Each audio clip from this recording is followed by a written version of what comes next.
Buenos días. Hace unos meses, en la realización de uno de mis programas de Más Idiomas, Más Vidas, tuve la suerte de contar con uno de los estudiantes que a continuación voy a entrevistar. Es la doctora Concepción Hernández Guerra. Ella es doctora en el Departamento de Filología Moderna, Traducción e Interpretación de la Universidad de Las Palmas de Gran Canaria.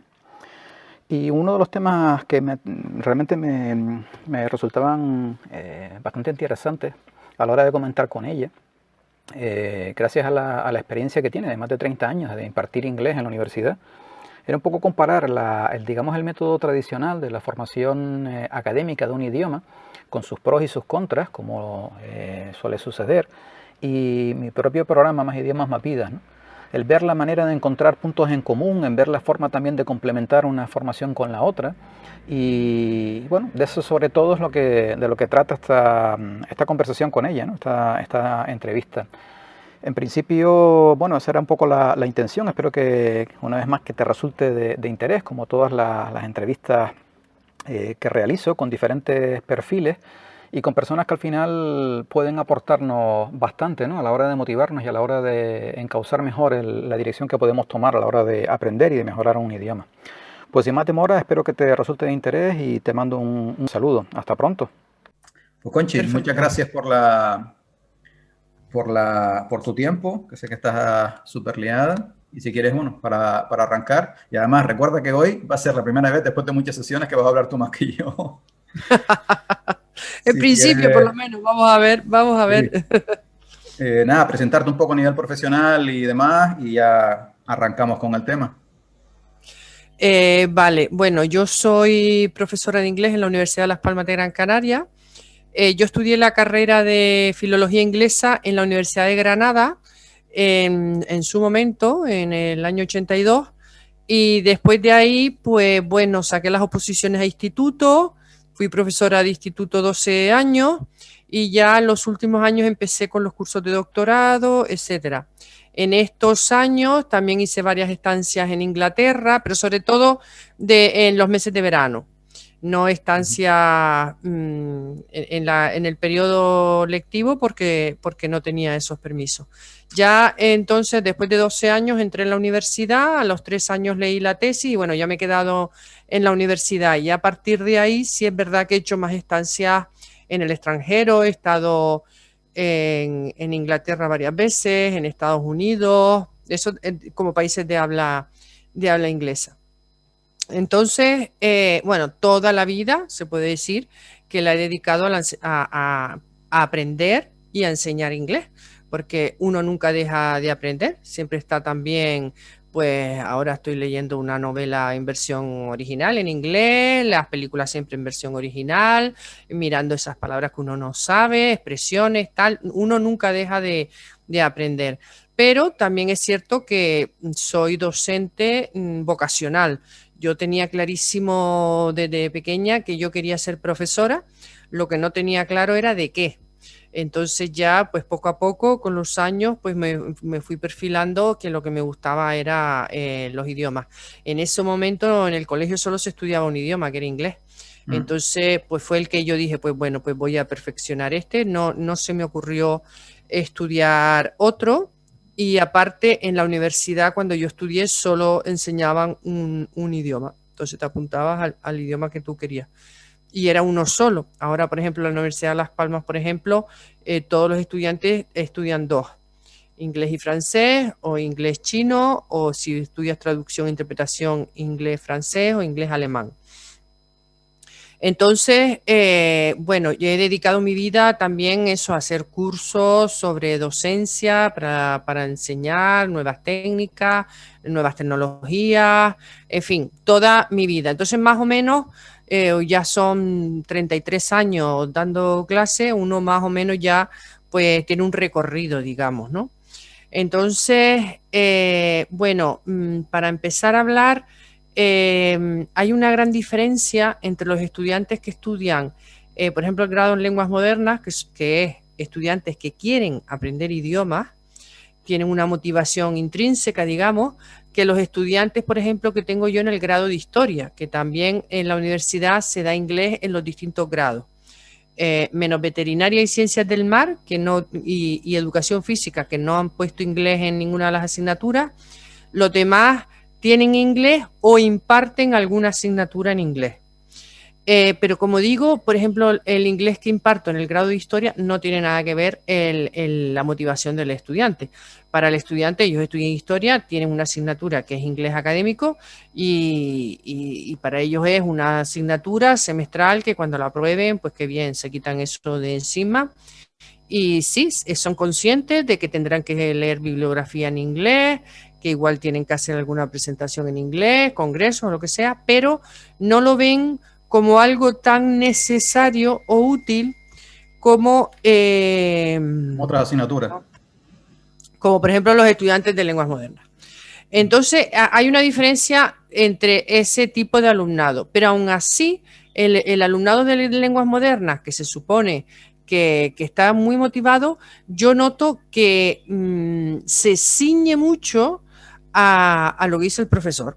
Es decir, el profesor da la lección 1 y ellos estudian la lección 1 con el vocabulario que tiene la lección 1, pero no tienen interés por ampliar ese conocimiento, por ampliar ese vocabulario, por descubrir más cosas. Es decir, no asumen que ellos tienen que aprender una lengua, no aprobar una serie de asignaturas simplemente. Y eso yo que imparto docencia en una asignatura del primer semestre, de primero de lenguas modernas, se los intento recalcar de todas, les doy estrategia, les doy, en fin, un montón de herramientas. Pero no, yo creo que no cala mucho. Entonces, este libro y este curso que hice contigo me parecía absolutamente útil para descubrir esas nuevas fórmulas para convencer a los estudiantes a que amplíen su forma de estudiar. Y eso que ahora mismo con las nuevas tecnologías y tal tienen todo lo que quieran, todo lo que quieran. Y ellos además les gusta la música en inglés, les gusta el TikTok, les gusta los vídeos de no sé qué y les gusta tal. Y si son en inglés, no tienen mucho interés en entenderlo. Es decir, asumen que el inglés es muy importante, ya no solo para probar, sino es importante para comunicarse, para estar un poco al día, ¿no?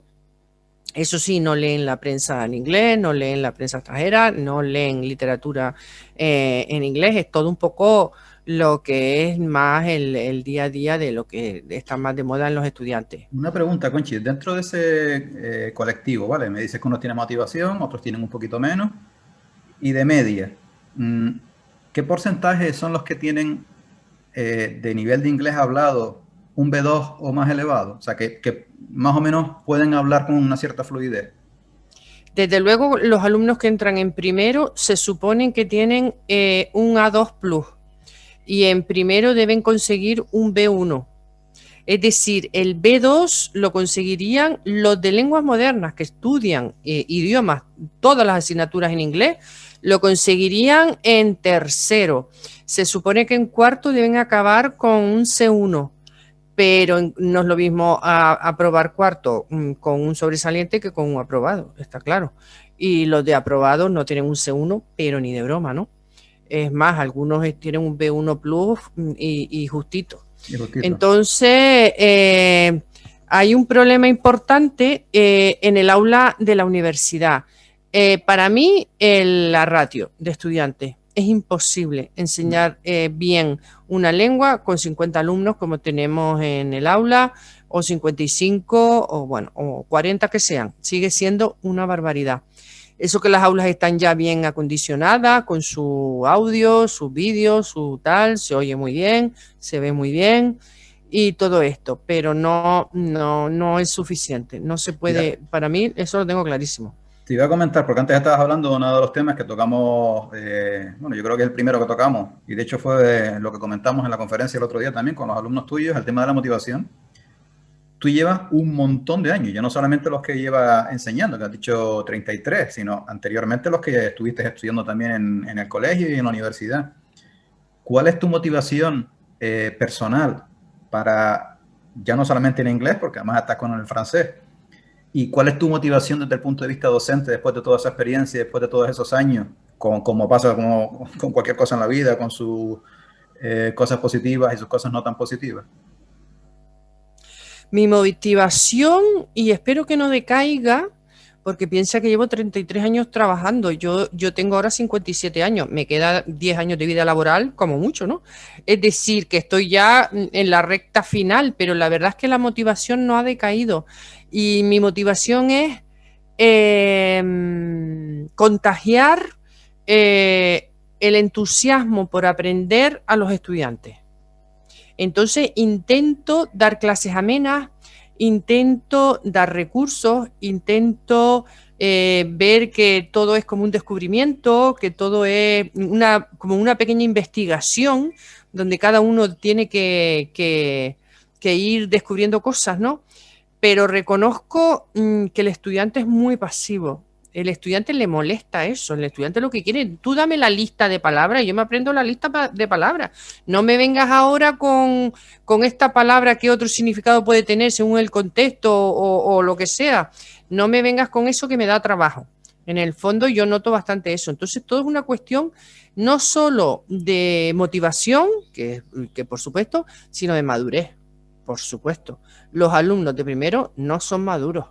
No tienen esa conciencia de aprender para saber. Tienen conciencia de aprender para probar. ¿Hasta qué punto crees que es un tema social de los propios alumnos o es a lo mejor el resultado de la formación previa, a lo mejor que han tenido en los institutos, en los colegios? Probablemente. Vamos a ver, yo creo que a esta edad, yo no sé si eso se puede cambiar cambiando un poco ese chip, pero a esta edad están más pendientes del equipo de fútbol en el que juegan a las 7 de la tarde o de la caña que se van a tomar con no sé quién o de la excursión que van a hacer el sábado. Con sus redes, con sus grupos de WhatsApp y tal, que es una cosa que a mí me espanta en clase, que se pongan con el móvil, es una cosa que no soporto, me parece una falta de respeto impresionante, o que con el móvil salgan de la clase porque de repente tienen que hacer una llamada urgentísima, o sea, no están en lo que están. Por supuesto que no hablo de todos, ¿no? Pero se nota mucho la falta de madurez y de motivación a esta edad. Y ya según pasan los años, pues sí, eso va un poco cambiando, ¿no? Ya va un poco cambiando. Va cogiendo más madurez. Y bien sea del libro, que tú te lo leíste, o del programa, ¿qué cosas te pueden venir? Si a vos te pronto a la cabeza que tú digas, esto realmente me resulta interesante, útil, potente, precisamente para eso, para motivarlo. Bueno, del programa, el programa a mí me pareció muy interesante. El plan estratégico me parece fundamental. Es decir, el que cada uno haga su propia, no su propio libro de texto, sino su propia organización del día o de la semana o de los ratos libres, con todo lo que tenemos a nuestro alcance para sacar partido, me parece una idea muy interesante. El manual se sale de lo que es un libro de texto reglado en donde te dicen lo que debes hacer para estudiar, ¿no? Aquí la primera parte, en mi opinión, es más un ensayo, más que otra cosa, es un ensayo sobre lo que es el aprendizaje en abstracto, ¿no? Y entonces eso te pone los pies en el suelo, o sea, te despega un poco de eso de lo que está diciendo es que dedique 10 minutos a vocabulario, 20 a no sé qué, O sea, eso ya te hace poner los pies en el suelo de un poco la filosofía del aprendizaje, ¿no? Y ya después la segunda parte, que ya es según niveles y tal, todo lo que se puede hacer con una lista de bibliografía muy amplia, etcétera, ya te da como las pautas. También es cierto que yo aquí echo un poco de menos cosas más prácticas, es decir, poner modelos, ejemplos de, por ejemplo, esto a nivel A2 o lo que sea, pues podrías hacer esta herramienta por la mañana cuando estás en el coche porque estás no puedes tanta atención, esto para tal, pero concretamente el enlace de lo que habla y no sé, me pareció, o es de formación profesional, como yo estoy acostumbrada a trabajar con una planificación de exactamente qué se ve y con tal. Lo vi eso bien, pero un poco que quedaba como un poco en el aire, en mi opinión, ¿no? Podría ser más concreto, o sea, incluso suministrar fichas, tablas, donde esté exactamente por temas, por niveles, donde se puede ver esto y esto para hablar, esto para escuchar, esto para escribir, esto para leer, Incluso esto para tal, vincularlo, dentro del topic. vincularlo a lo mejor a contenidos específicos, a lo mejor Yo concretando. creo que eso sería muy bueno, porque aunque uno a lo mejor dice, bueno, pero es que yo los números no me los voy a estudiar, pero por lo menos ves que el Es una modelo, idea. ¿no? Pues de esta herramienta se puede hacer esto, de esta para leer, esta para escribir, esta para no sé qué, esta para no sé cuánto. Esta tiene además algún ejercicio así de vocabulario que después se puede incluso hacer tipo test. Yo creo que eso ya pondría más incluso raíces o sea, sería muy práctico. Además, vendría muy bien a los profesores, ya no solo a las personas que quieran estudiar de forma autónoma, sino a los profesores para ponerlo en práctica y hacer las clases muchísimo más interactivas, amenas, para hora de mandar tareas y tal. Yo creo que ahí se beneficiarían no solo las personas que quieren aprender, sino también las que quieren enseñar. De hecho, hay una idea muy interesante que tú pones en el libro, donde dices que para aprender un idioma se debe dedicar el 15 o el 20% del tiempo a las clases. Y ya después el resto del tiempo, cada uno un poco ver cómo profundiza en esas ideas, claro. Entonces, el saber cómo puedes, aunque sí también es verdad que das ideas cuando vas tal cual, pero bueno, yo creo que queda un poco, que se puede ser un poco más específico. Concretarlo más, sí. Sí, que te Yo sirva de creo que hoja de eso, ruta bastante más definida. Sí, esa es una de las ideas que yo tengo, porque me lo han comentado también varias personas, vincularlo también a contenido. O sea, que al final tú digas, bueno, digamos que la parte más teórica, la parte más filosófica, más generalista está clara, pero ahora dime, yo estoy en tal nivel con tal idioma, quiero avanzar en los próximos 3 meses, bueno, lo que estamos haciendo nosotros también, en tu caso con el francés, y vinculado a esos contenidos, que tú digas, oye, exactamente estamos hablando de estas prácticas, con estos tiempos, con esta periodicidad, intercambiándolas de esta manera y con estos contenidos. Sí, eso por sería... ejemplo, yo estoy ahora en el francés con la ropa, la comida y las horas. Pues dentro de eso, nivel tal, pues, ¿cómo puedo yo practicar la ropa, la comida o, sabes? Cosas más así por temas, ¿no? Sí, sí. Creo que también estaría muy bien. Sí, y hacerlo incluso concreto para cada idioma, porque en el libro está, eso, hombre, sí hablo de los que he aprendido yo, pero un poco la intención es que sea general, que te sirva con independencia del idioma que estés aprendiendo o los idiomas que ya sepas.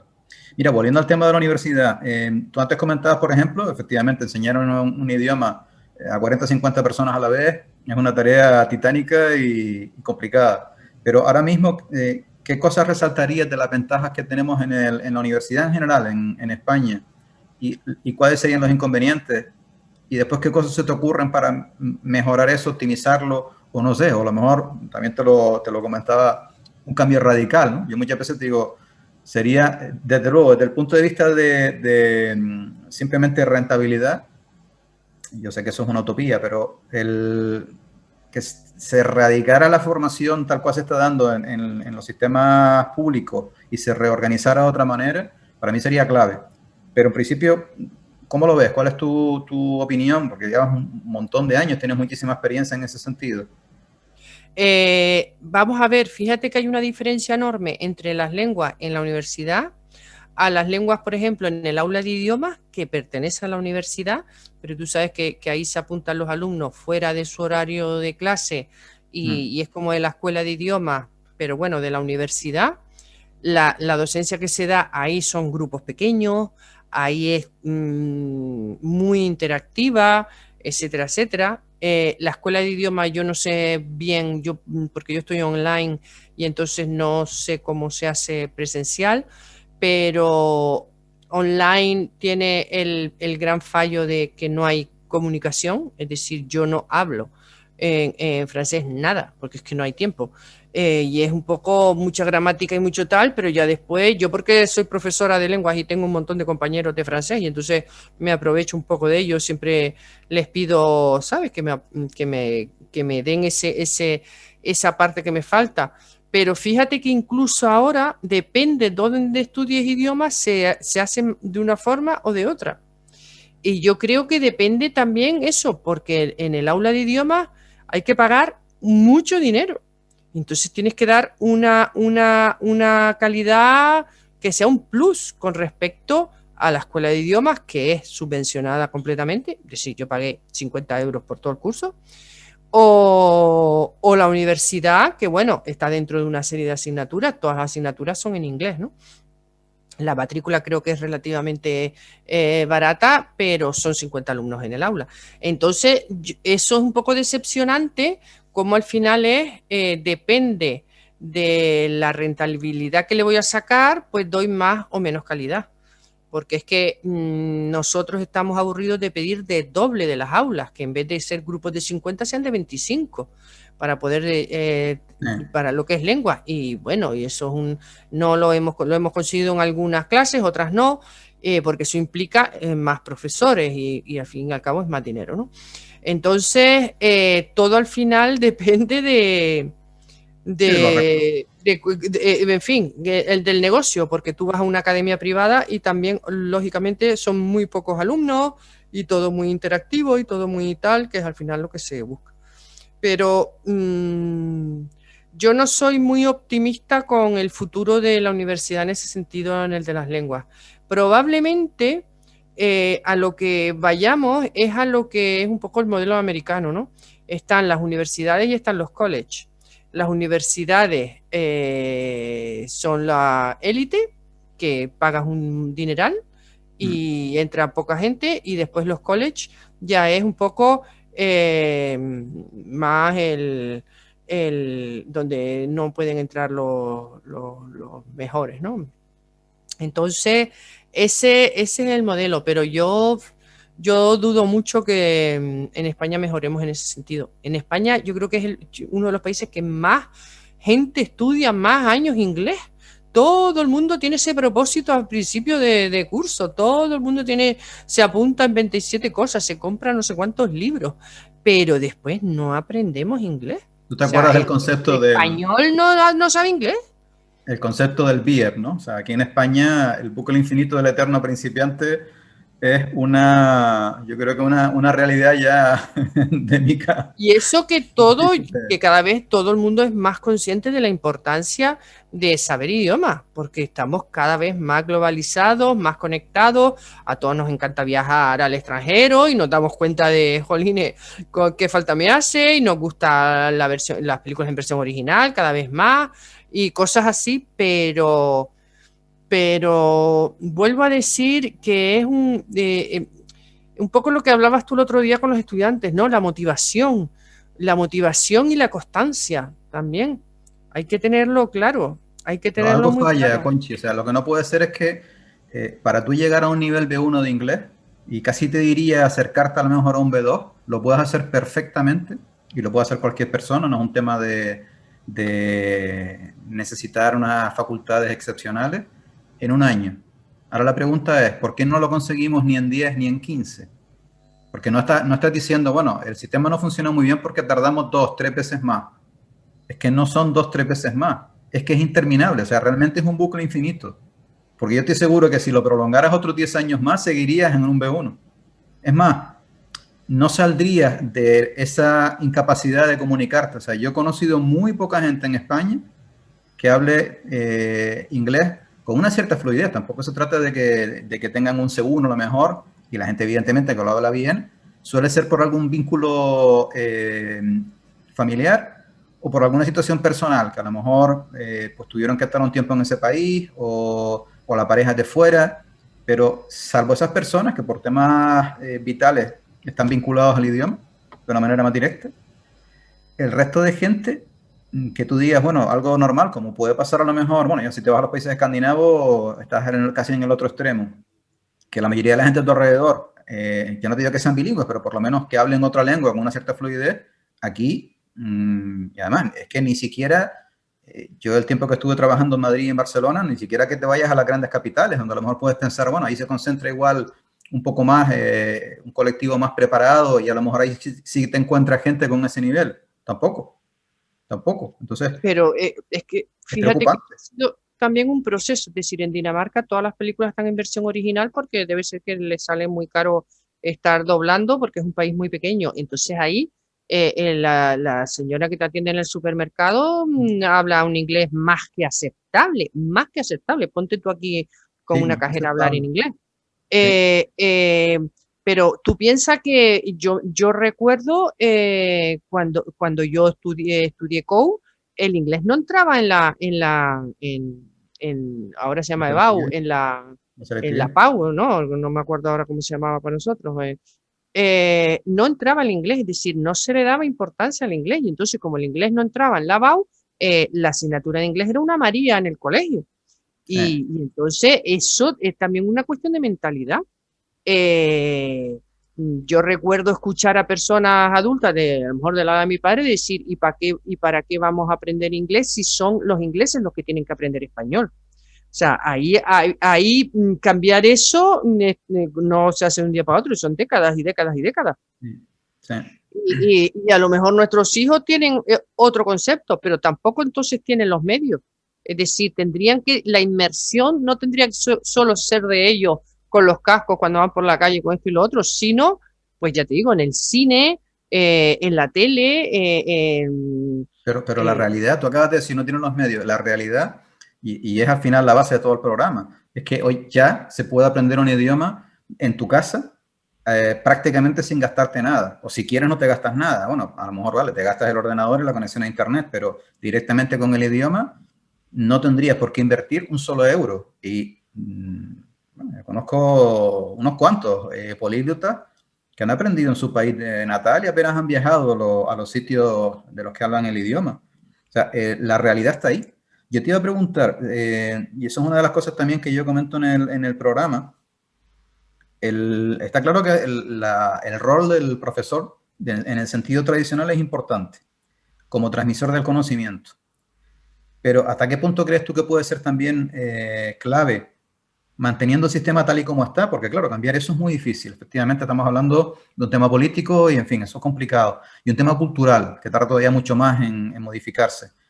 Pero ¿hasta qué punto crees tú que se podría, y yo creo que eso sería un cambio mucho más factible, que los profesores siguieran siendo transmisores del conocimiento? O sea, por ejemplo, tú en tu caso enseñas la lengua, enseñas el idioma per se, que también enseñaras a enseñar, que es lo que yo pretendo con el programa. Es decir, justo lo que tú comentabas, ¿no? El irlos entrenando para que en las clases que tú tienes con ellos, no solamente les enseñes inglés, sino que les enseñes a que ellos aprendan por su cuenta, de manera autónoma, de manera autodidacta, el idioma. ¿Hasta qué punto crees tú que a lo mejor el profesorado, reciclándose de esa forma, porque claro, si eso se hiciera en un volumen importante, los resultados, evidentes, bueno, siempre y cuando se consiguiera que después los alumnos lo hicieran, que esa es otra cosa. Yo creo que el cambio sí podría ser de bastante más calado, tampoco digo que fuera una revolución, pero ¿tú cómo lo ves en ese sentido? Vamos a ver, yo te digo que yo doy una asignatura en primero de lenguas modernas que se llama Estrategias para el aprendizaje de las lenguas modernas, estrategias para el aprendizaje, que un poco es eso. Es decir, Sí, yo no te voy a enseñar inglés aquí, yo te voy a enseñar cómo aprender inglés y les enseño un montón de recursos, de herramientas, de tal, cómo hacerlo. Y es una asignatura facilísima porque es muy práctica y entonces pues haciendo las cosas ya se aprueba, pero los alumnos no les gusta nada a los alumnos porque les haces trabajar, les haces pensar, les haces idear cómo se te ocurre que esto se pueda hacer, cómo puedes implementar esto. O sea, tiene que ser algo donde el alumno se sienta cómodo en esa forma de aprender distintas cosas. Yo digo varias fórmulas y ellos tienen que ver y no les gusta. Ellos están acostumbrados a ser pasivos, pasivos en el aula, pasivos en el aprendizaje. Y ser activo significa pensar, dedicar más tiempo, reinventarse. Y entonces, probablemente en esto sí tienes razón, en el que es un poco lo que han estado viviendo Intentando. todos los cursos anteriores. Ellos están sentados en la silla y el profesor está diciéndole, abran el libro en la página tal. Entonces, y yo te digo que me encanta esa asignatura, me parece súper bonita, pero me doy contra una pared. Me doy contra Ahora una que estás pared. comentando Pues eso, buscan más la trampa que el tal, ¿sabes? El camino corto. No aprovechan. Yo no sé si es que a lo mejor es una asignatura que no debería estar en el primer semestre primero. Yo ya no sé qué pensar. sí, a lo mejor Pero buscan lo que tú es decías antes cambiarles el chip de y ellos motivación. no están dispuestos, se resisten. Mira, me viene a la cabeza de Richard Bowen una vez que decía que uno de los grandes problemas que ve él aquí en España, y ya no está hablando de adolescentes o de personas a lo mejor con 16, 17 años, está hablando de adultos y de gente incluso que está en multinacionales, de profesionales que a lo mejor pueden tener un nivel también alto de responsabilidades, que decía claro, hay un tema fundamental y está vinculado a lo que hemos comentado muchas veces, que es la automotivación, esa capacidad de que tú seas el que empuje el carro y no que te subas al carro y que sea otro el que tire de él. Y él lo comentaba, dice que si no tienes automotivación, claro, tú no puedes aprender un idioma por terceros. Entonces, si tú esa automotivación, esa capacidad de estar siempre, lo que comentamos al principio, de estar buscándole ese interés por ese idioma y al final enamorarte del idioma, porque si no, no lo puedes hacer, es que directamente no aprendes. Yo de todas maneras, siempre lo comento, aunque biológicamente, físicamente, nuestro cerebro esté preparado para aprender varios idiomas, y la prueba es que el que se lo propone no lo logra, la realidad, y va más por un tema psicológico, ya no por un tema de carencias que no las tenemos, sino realmente lo podemos aprender. Yo creo que hay un porcentaje muy alto de la población que en una determinada coyuntura social, como la que tenemos en ciertos países, entre ellos España, la mayoría de gente, le des lo que le des, saquen las plataformas tecnológicas más brillantes, utilicen las últimas maravillosas tecnologías, les des, qué sé yo, procesos psicológicos sofisticados para que no van a aprender en la vida un idioma de una manera más o menos decente, ¿no? No Y tampoco si te no, digo tendrías que que palabras. decirles, mira, si sacas estas materias o esto tal, te vas de viaje un año a Estados Unidos, tal, tal. Y a lo mejor, pues eso es una motivación. O cosas así, pero ellos por saber, por tenerlo, por aplicarlo, no se sabe muy bien cuándo ni cómo, no lo hacen, no lo hacen, Mira, y no ahora lo que como hacen. te queda relativamente poco tiempo para jubilarte, con lo cual no tendrías tanto problema. Esto es un tema bastante delicado, pero yo creo que es un debate interesante, con independencia de que probablemente estemos hablando de una utopía, pero ¿hasta qué punto tú crees, yendo a lo práctico, no a la realidad del día a día, que ya sabemos, insisto, que no es no es factible?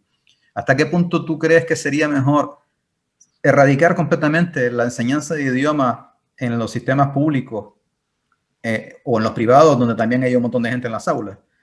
Y hacerlo, por ejemplo, lo que comentabas antes de unos centros de formación, que evidentemente serán más caros, pero más reducidos, con otra metodología completamente distinta. Te lo digo porque yo muchas veces pienso que ya no solamente es que tú estés en el bachillerato y en la carrera estudiando un idioma y termines y estés en el BIEP, estés dándole vueltas a una A1, A2 o un B1 como mucho, sino que probablemente ese tiempo invertido, y en algunos casos también dinero, durante tantos años, te lleva a una situación mental de bloqueo en la que ya tú no quieres saber nada más de ese idioma y de ningún otro. Y eso es triste, porque esa persona seguro que en otra coyuntura podría aprender. Entonces, al final dices, no estamos consiguiendo el efecto contrario. O sea, por querer meter a todo el mundo a hacer algo para el que no está preparado, porque no quiere, no por otra cosa, no estamos frustrando a esos y a otros que a lo mejor sí lo hubiesen aprendido de otra manera.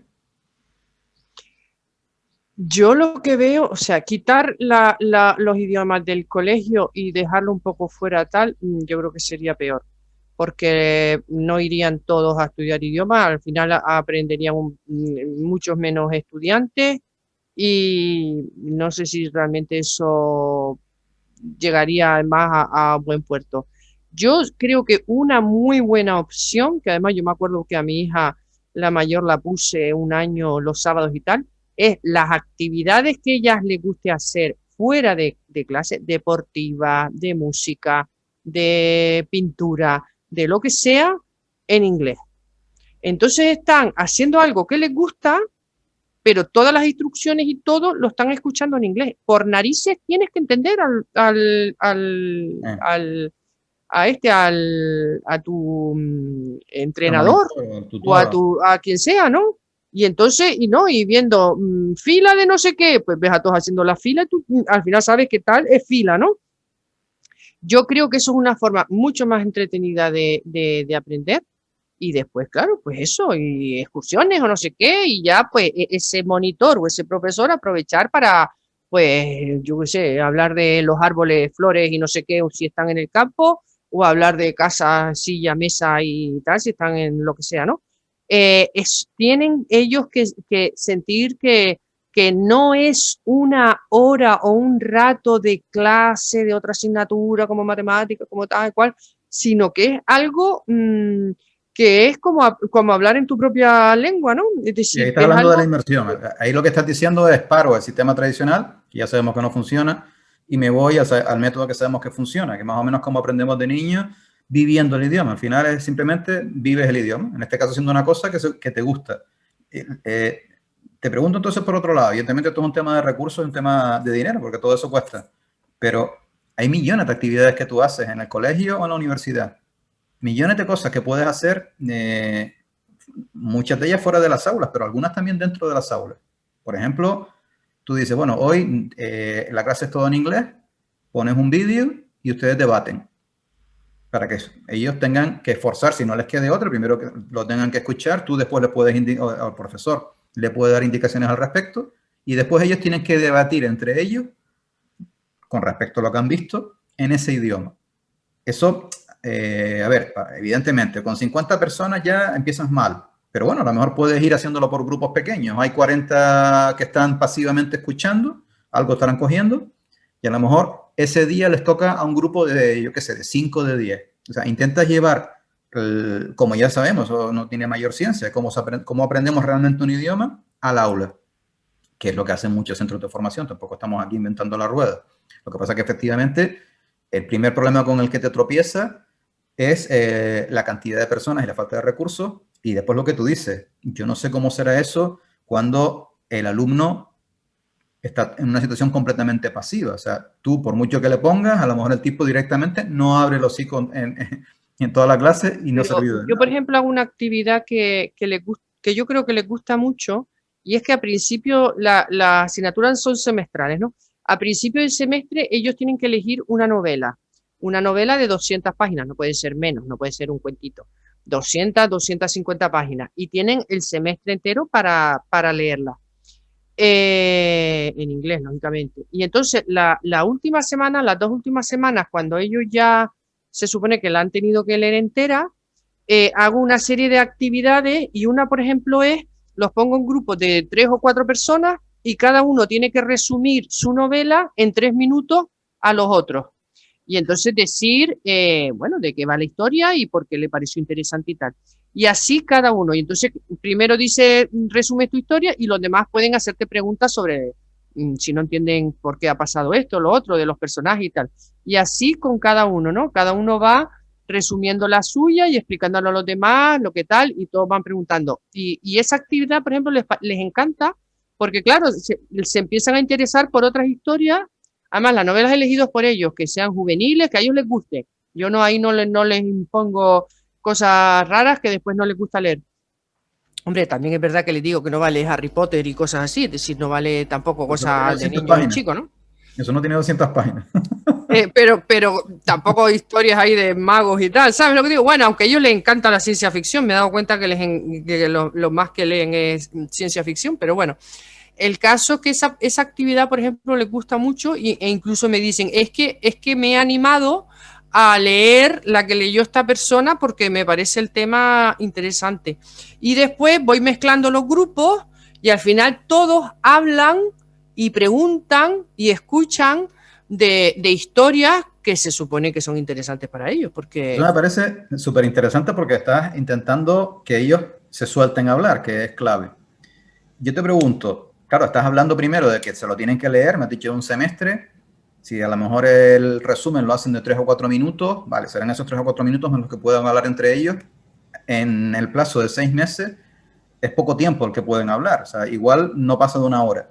A lo mejor el que ellos, hay millones de impactos de información que les llega diariamente. Que tú, por ejemplo, un día, no sé, que haya sucedido algo concreto que pueda ser de su interés, que grabe cada uno de ellos en casa 5 minutos de audio, pero que lo hagan a lo mejor durante, hombre, no te digo los 6 meses, o sí, no lo sé.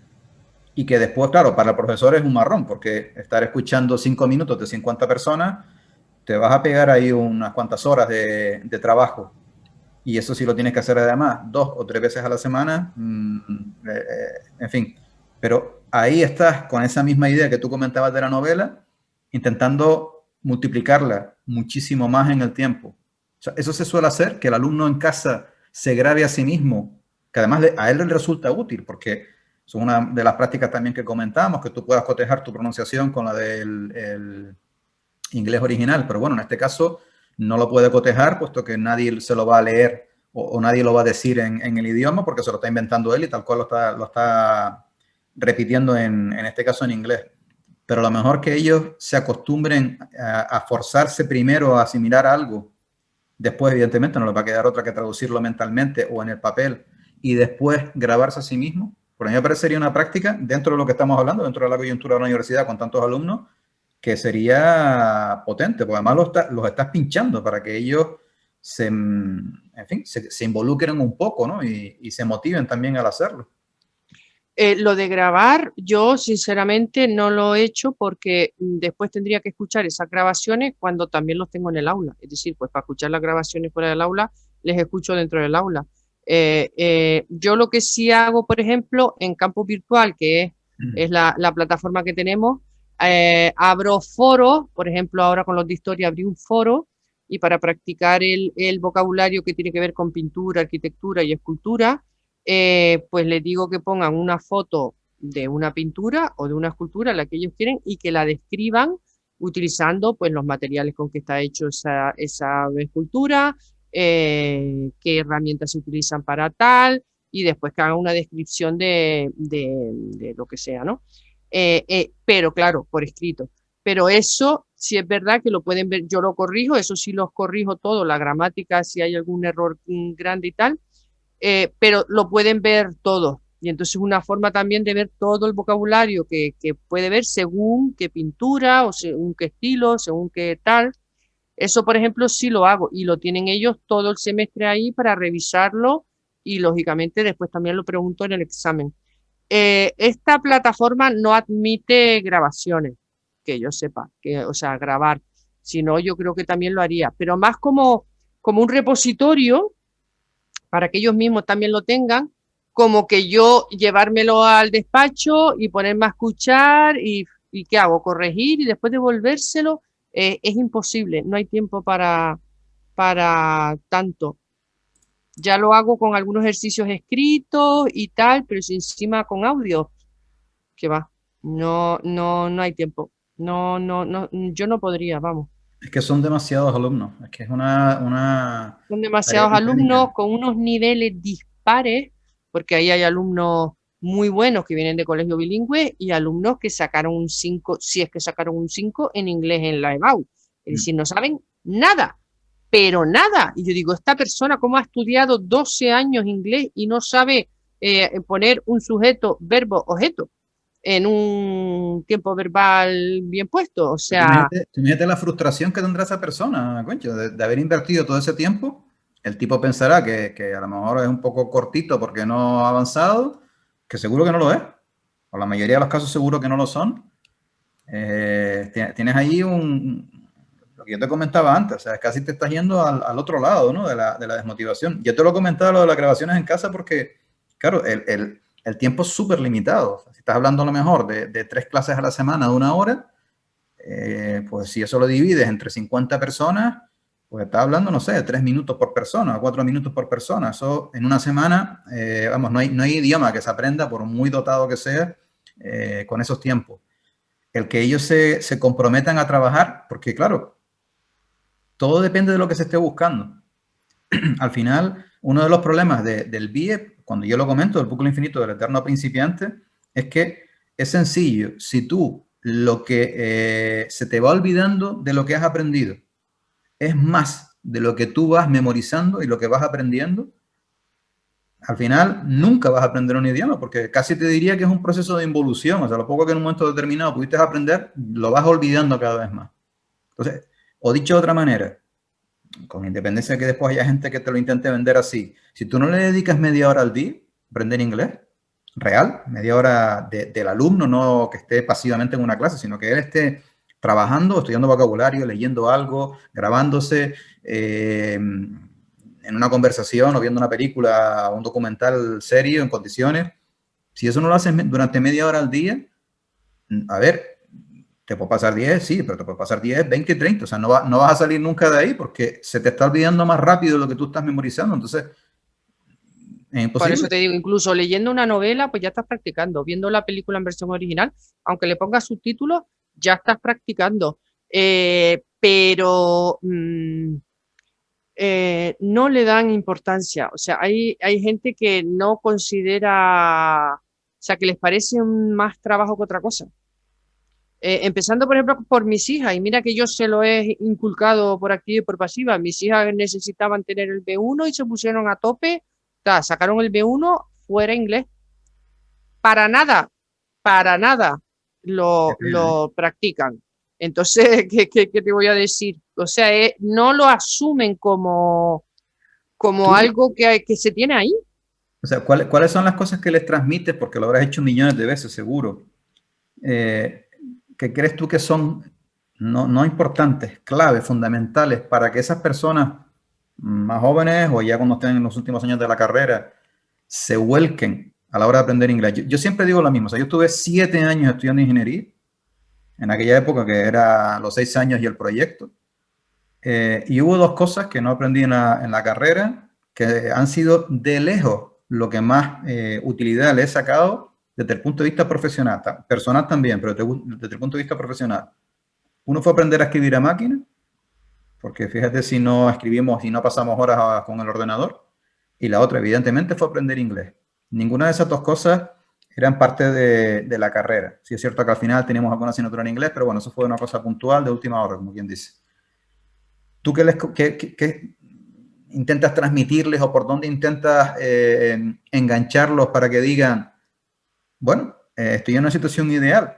Porque como la mayoría, como desafortunadamente es así, al menos en este país, decide dejarlo de lado, algo que es clave. O sea, no es que tú digas, no, esto es importante, no es importante. Es como si tú me dices, no, yo voy a olvidarme del español. Pues lo tienes crudo, o sea, donde quiera que te vayas a poner a trabajar, si no hablaras español, no podrías hacerlo. Pues es lo mismo. O sea, si tú hoy en día no hablas inglés, ¿qué les comentas? ¿Cómo intentas engancharlos o motivarlos en ese sentido? Que dejen de considerar el inglés como una asignatura más, que la prueba y ya está, y a otra cosa. El inglés es una herramienta, es como el hilo conductor de lo que después van a aprender en otros idiomas, porque el inglés lo van a ver en la bibliografía, en las conferencias, en los viajes, en los congresos, en cualquier cosa que se dediquen dentro de cualquier carrera que estén estudiando, va a haber inglés, va a haber inglés. Y entonces, si no tienen esa herramienta más o menos, pues bien tal, siempre se van a quedar atrás en muchísimas oportunidades. Y eso está claro. A mí me resulta curioso, o sea, ellos son conscientes de eso, porque están desaprovechando una oportunidad única, porque cuando se metan en el mercado laboral ya se llenarán de otras responsabilidades y el tiempo empezará a escasear cada vez más, que es el dilema que tiene casi todo el mundo cuando llega a una cierta edad, evidentemente con otra madurez, con otra perspectiva de la vida, decide retomar el inglés o el idioma que sea, que es, vale, para esto hay que dedicarle tiempo, ¿y de dónde lo saco? ¿No? Ellos me da la sensación por lo que tú comentas que están un poco como ajenos al mundo y ya cuando me pega el tema... Ya buscaré la solución, porque claro, es que aprender una lengua o mantener una lengua requiere un esfuerzo. Y yo, por ejemplo, antes de apagar la luz por la noche, me pongo a leer en inglés y tengo que prestar atención. Quiero decir, más que si, o una película, ¿no? Más que si fuera en español. Entonces, para ellos es un esfuerzo que pueden ahorrarse. Ya se preocuparán si quieren chatear con fulanita, la de Holanda, pero ahora mismo no ven, es que no lo ven, no ven esa utilidad o lo quieren dejar, que ya cuando se les plantee el problema ya buscarán la solución, no lo ven como que una preparación eh, a priori y para tener ese camino avanzado. Yo sigo pensando que más que motivación es madurez. Porque yo, por ejemplo, tu libro lo veo muy adecuado para gente adulta, pero no para gente adolescente. No, no, Es que, sin duda. O es sea, que a mí cuando me preguntan me dicen, no, esto es un libro para aprender idiomas. No, esto es un libro para el que quiera aprender idiomas. Hay una diferencia brutal, porque al final el libro lo que te dice claramente, tienes que hacer un esfuerzo importante. El libro te va a ayudar a optimizar todo ese tiempo, todo ese esfuerzo e incluso ese dinero, pero sin hacer el esfuerzo, pero no por el libro. El libro al final no deja de ser un compendio de las experiencias de otros políglotas, no solamente mías. Al final no hay otra manera, no hay otra manera. O sea, el niño sí lo aprende porque estás expuesto hasta los 5 años a miles de horas de inmersión completa, porque no te están generalmente hablando en otros idiomas, sino solamente en tu lengua materna, y lo haces además con toda la satisfacción del mundo. Y porque además hay una parte que el niño no, evidentemente no es consciente, que está en su naturaleza, es pura supervivencia. Chiquillo, o aprendes el idioma o, bueno, te puedes morir, ¿no? En un momento determinado. Eso evidentemente ya para los adultos ya está, porque ya cubrimos esa necesidad vital con nuestra lengua materna. Es una pena, insisto, que tenga, porque estás hablando de años, ¿eh? Estás hablando de que si el colegio por un lado, que serán 10, 12 años, más las universidades, las carreras, que puedan ser 3, 4, 5 años, jolín, te da tiempo de aprenderte, de llegar a un nivel alto, a lo mejor en 4 o 5 idiomas, con el tiempo bien aprovechado. A ver, también hay que entender que tienen la edad que tienen, si son personas, si son alumnos tan jóvenes, ¿no? Y es cierto que a esas edades pues estás pensando en otras cosas y también estás descubriendo muchísimas cosas. Eso también es comprensible. Pero a mí me resulta triste, ¿no? Y sobre todo si además, efectivamente, que puede ser más una falta de madurez que de motivación, si hay un factor de pereza ahí. Evidentemente vivimos en un país, vivimos en una sociedad en donde la pereza es un valor tremendamente cotizado. O sea, cuanto menos te muevas, cuanto más estés tumbado, mejor. no tener la motivación que le comentaste tú a mis alumnos, no tener una motivación, un objetivo, un tal, verle el sentido, ver el provecho, para qué lo quieres hacer, aunque sea, no sea a corto plazo, medio, largo, pero ver eso, o sea, plantearte eso, que puede ser sacarte el B1, como puede ser viajar a no sé qué, como puede ser entender las películas, como puede ser lo que sea. Eh, no se lo plantean, creo yo, que Y también las ese es un motivaciones, problema. Pochi, porque si no tienes ese planteamiento, si pasas un poco ajeno, estamos hablando de uno de los aspectos claves en la formación de una persona, que es aprender inglés. No estamos hablando a lo mejor en un determinado que sepas más o menos literatura o que sepas tocar el piano o no, que son cosas maravillosas, pero que no tienen a lo mejor un impacto tan directo para todo el mundo como pueda tener el inglés, pero vamos, ni de lejos. ¿No les está faltando también una ambición vital fundamental de decir, bueno, yo en mi vida quiero hacer esto y dentro de 10 años quiero llegar aquí?